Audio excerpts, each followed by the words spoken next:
As a generation of people, we will waste everything if we are not mentally healthy. So much happening in the world right now, like wars and stuff. But right now, Israel, Palestine. What's your take on these things? What's the real solution? A whole lot of people are asking me, Sadhguru, whose side are you? Say, I am not that kind of a cruel human being that I take sides in a war. I do not know is a tremendous possibility. If you see I do not know, the possibility of knowing arises within your life. Does money make you happy? Money facilitates physical things around us. How will money make you happy? This is what I'm telling you, you're not getting it. Listen to me carefully. What is up, everyone? Welcome back to another episode. Today we're joined with a very special man. Thank you so much for being on my podcast, SADHGURU, guys. Namaskaram. Actually, I'm very happy that I'm getting to meet you because you're a very inspirational person and you give a lot of life advice. Really? Yeah, I've seen it everywhere. One fundamental is that I never take advice nor give advice to anybody. Maybe I'm just taking the words you're saying as advice. That's the You're doing that. That's what I'm doing. But since you never give advice, do you have advice for me today? As someone who's on social media, I know you meditate a lot, and I feel like with this generation of social media, we have ADHD, you know? So I know you do meditation. Is that something that could help us? Definitely can. I think this is something, if this generation does not invest in the inner well-being. Every scientific study is saying that in the next 15 to 25 years, staying mentally healthy will become one of the biggest challenges. There are many scientific reasons for this. One important thing is the weakening of the soil. There is not enough organic content in the soil, the organisms are dying, so in turn, the complex micronutrients that we need are absent in the food that you eat, even if you're eating the best food. Because of that, first thing that fails is your software, that is your psychological process.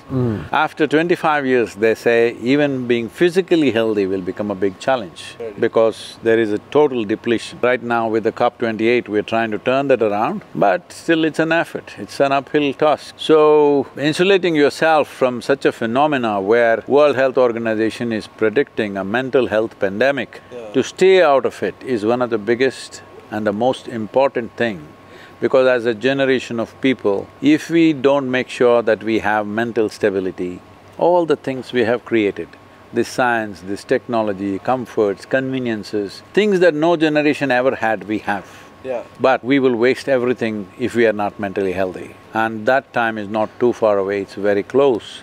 So it's extremely important that individual human beings should engineer themselves internally, engineer themselves to a place where they're not vulnerable to these situations. It's crazy you're saying that because I have a lot of friends, like they have the same mindset when it comes to everything. They're saying the water we drink is not the same water as before. Obviously like milk is processed, chicken, you know, all of that stuff. So is this like the same fundamentals when it comes to safe soil? See, all those things are consequences. The fundamental source of all this is soil. What you think is yourself right now, this body is soil. Hello? Yes or no? Yeah, I guess everything roots down from The food that you eat in is soil, the flesh and bone that you carry is soil. If we don't understand this now, one day when they bury us, we will understand that we are part of the soil. So we come from soil, we live off the soil, and when we die, we become one with the soil. Soil is the source of this. And soil is the largest living system, not just on this planet, in the known universe. If you take a handful of soil in southern India, not here, in southern India, if you take a handful of soil, anywhere between 8 to 10 billion organisms are there in one handful of soil. It should be alive like that. But because of depriving the soil of organic content, slowly it is becoming sand. This is a simple process. You take the sand in Arabia, add enough organic content, it'll become soil. You take rich soil and take away all the organic content, it'll become sand.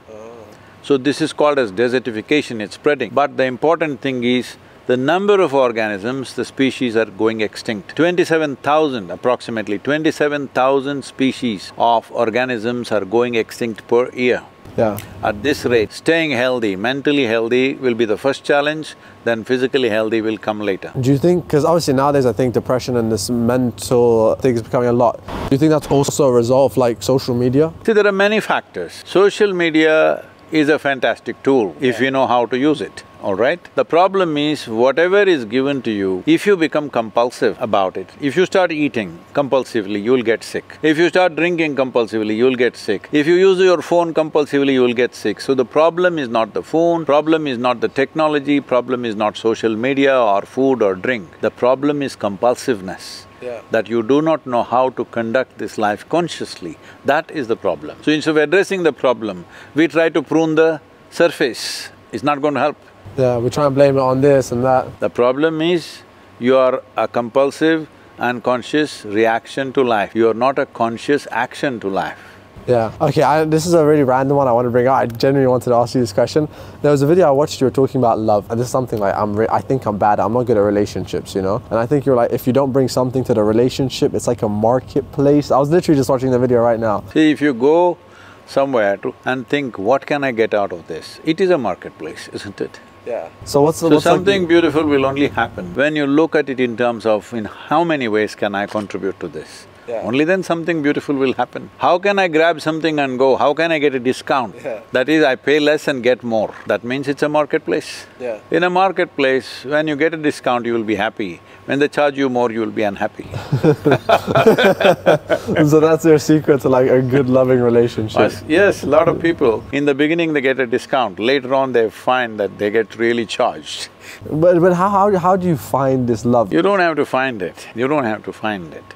It's not like you're going to find somebody who is your love, there's no such thing. Yeah. It is just that love is the sweetness of your emotion. Tell me, I'm asking you, would you want your body to be sweet? Yeah, I mean, it would be nice. Would you want your mind to be sweet?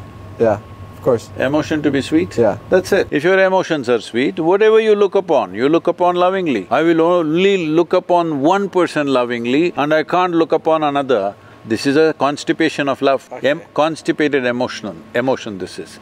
If your emotions are sweet, whatever you look upon, man, woman, child, dog, cat, tree, you can look upon it lovingly, isn't it? Yeah. If you're like this, somewhere which relationships are individual, with different people we have different types of relationships. We do different things in different relationships, all right? Yeah. There may be a mother, there may be a spouse, there may be a child, there may be a dog, there may be a neighbor.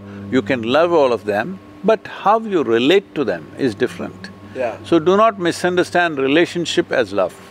Love is what you do within yourself. Relationship is a little bit of a competence issue, how you conduct it. Yeah. And do you believe like you can have like multiple relationships, like love relationships, or is it one, like one person? I just now told you, you can have mother, child… No, I mean like… I got you. Right now the problem is, the word relationship means you can have various kinds of relationships. Relationship does not mean it has to be body-based. Okay. So now you guys, your generation thinks relationship means it has to be body-based. Arey, I can look upon you or her or anybody lovingly, it's a relationship right now. As we sit here, is this not a relationship? Yeah. This is a certain relationship. Now, what we do in a given relationship, if you're so compulsive that only if it's body-based you call it a relationship, that's a very sad way to live. Really? Yes? So how many body-based relationships should one have? Like, could it be… because you know how you said love everyone, but you know some people want like… I'm not saying love everyone, this is the wrong thing you're saying. No, yeah, I mean like… No, you need to understand this. This is all rubbish, people are talking love everyone. I'm just saying, if you sit here, nobody's here, can you sit here lovingly? Can you sit here happily? Me, probably not, no. No, is it possible? Yeah, like just to be happy, yeah. To be happy, to be loving is something that you do within yourself. Yeah. Relationship is a transaction. What kind of transaction you do with different people is different. Yeah. So if you're talking about same kind of transaction can I do with 10 different people? Yeah. You can, but there'll be complexities and problems out of that. Yeah. If you're willing to face it, it's fine. Question. I've noticed a lot of people find it hard to love themselves, to be happy with themselves, and like it's a lot of people, like I know personally, and like what's your advice to them? Because like people are seeking it, whether it's through people, through like different modes, but it's like it's becoming very hard to naturally be happy with themselves. Like what is the reason, like why, how can they tackle that? See, it's not about being happy with something Yeah. or loving yourself. I'm asking you a simple question. whether you're happy or unhappy, does this experience come from within you or from outside of you? I guess it's circumstantial, like… No, please look at this. Don't go by what you have thought about it. Right now I'm asking you, whether you feel happiness or misery, does it come from within you or from outside? I guess inside it's you. within. I feel it From comes within. from within, yeah. All human experience, joy and misery, agony and ecstasy, pain and pleasure, everything comes from within you, right? So what comes from within you, should it happen the way you want it? I guess you have the control to… No, I'm asking a simple question. See, what happens around you is not all your business, other people are involved. But what happens within you, should it happen your way or no? I guess, yeah, if you… Don't guess, I'm asking you. I mean, to most extent, No. if it's your control, If right? what is happening within you, Yeah. if it doesn't happen your way, how the hell do you think you will make anything else happen in the world? It's a joke. So first thing is, this one person must happen my way. Then I can try making this guy and you happen my way. Try. Yeah. But it's never going to happen 100%. If they come 60% my way, it's great. 100% nobody comes. But this one guy must be 100%, isn't it? Yeah. So I'm asking you, if you happen the way you want, would you remain blissful or miserable?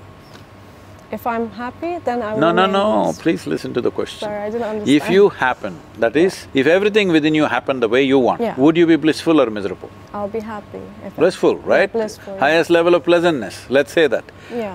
Happiness, joy, bliss are Yeah. all different grades of the same pleasantness. Highest level of pleasantness is what you would choose. Why such a simple thing is happening? Because you mortgage yourself, because you do not know the distinction between what is you and what is around you and what is yours, mixed up.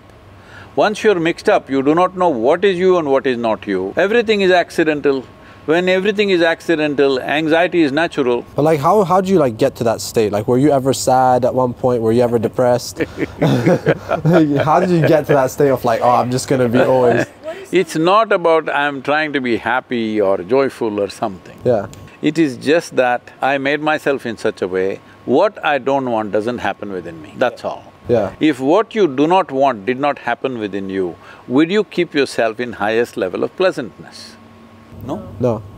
No, is it? I mean, that's what I'm thinking. If what I want doesn't happen, I'll probably be… If what you do not want never happens within you, would you keep yourself highest level of pleasantness or unpleasantness? If I don't want it, it doesn't happen, yeah, I'll be pleasant. You'll be pleasant. Yeah. That's all I am. You can also be like that. So sort of like making sure you stay away from the negatives No, and pushing it out and not doing What is stuff. negative? Like basically trying to have some control and No, projecting. it will never work. Has it worked? I mean, obviously you can't avoid a lot of things in life. That's what I'm Yeah. saying, it doesn't work. Yeah. You're not trying to avoid anything in life. All I'm saying is, your hand, if it has to move like this, if it goes like this, is it a crazy hand or no? Yeah.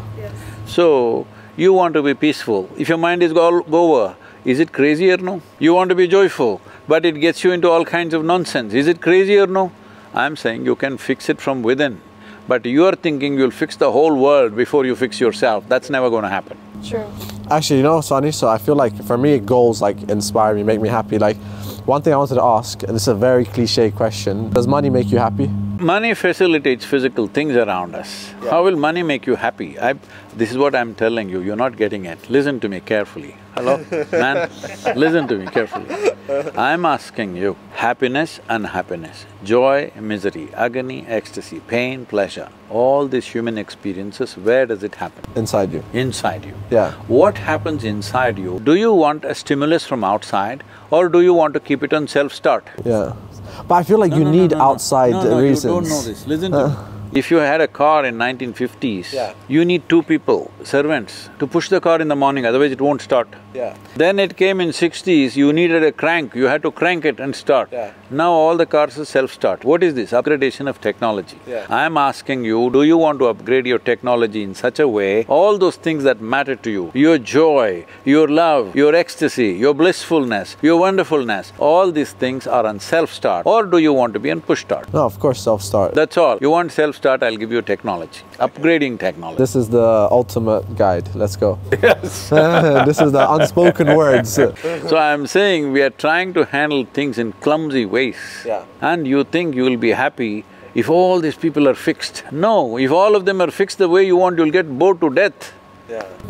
And there needs to be a bit of chaos sometimes. No, see, the problem Not chaos, is but like, you're trying to draw conclusions out of life. What you need is consciousness, not conclusions. Okay. If you're conscious, what's happening within you right now, you would make it the way you want. Right now you have a bundle of conclusions. It works in one place, doesn't work in another place, works this moment, doesn't work the next moment. Don't get into such a mess at this age. By the way, do you think religion is something important for people to follow? And I'm not saying like a specific, just religion in general. See, the intention of religion is one thing, the consequence of what's happened out of it is another. So what people want to do, see, essentially religion means you believe something, all right? Why do you believe something? Because you do not know.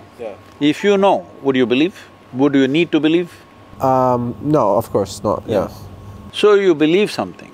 Why? To bridge that gap of what you do not know. But I would say, I do not know is a tremendous possibility. If you see I do not know, the possibility of knowing arises within your life. Because now if you see I do not know, now your intelligence cannot sleep, it is awake. If you see I don't know anything here, now you cannot be simply confident. You're alert. There is no substitute for that alertness. Don't kill that with anything. If you see, I really do not know, actually you do not know. You don't know where you come from, you do not know where you go. All beliefs you can make up, but really if you look at it, you do not know, isn't it? Variety of belief systems are there all over the world. This is, we are trying to bridge that gap of I do not know.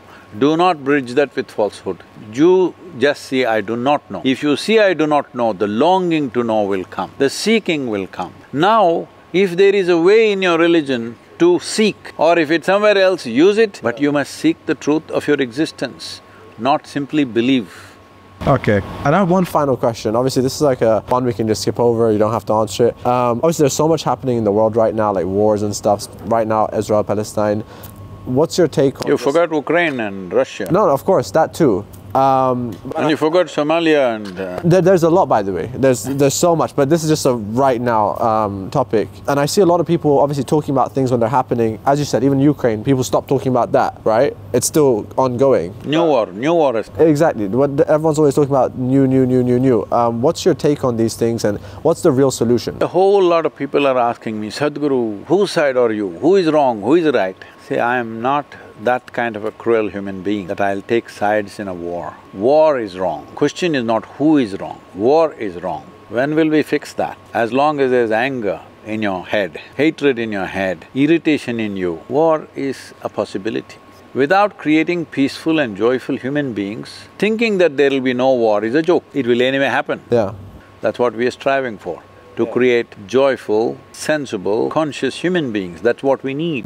Right now, because somebody believes this, somebody believes that, endless fighting is going on. Question is not who is wrong, war is wrong. Well, thank you. Honestly, I appreciate your time. And actually, just one little thing. What's your biggest regret in life?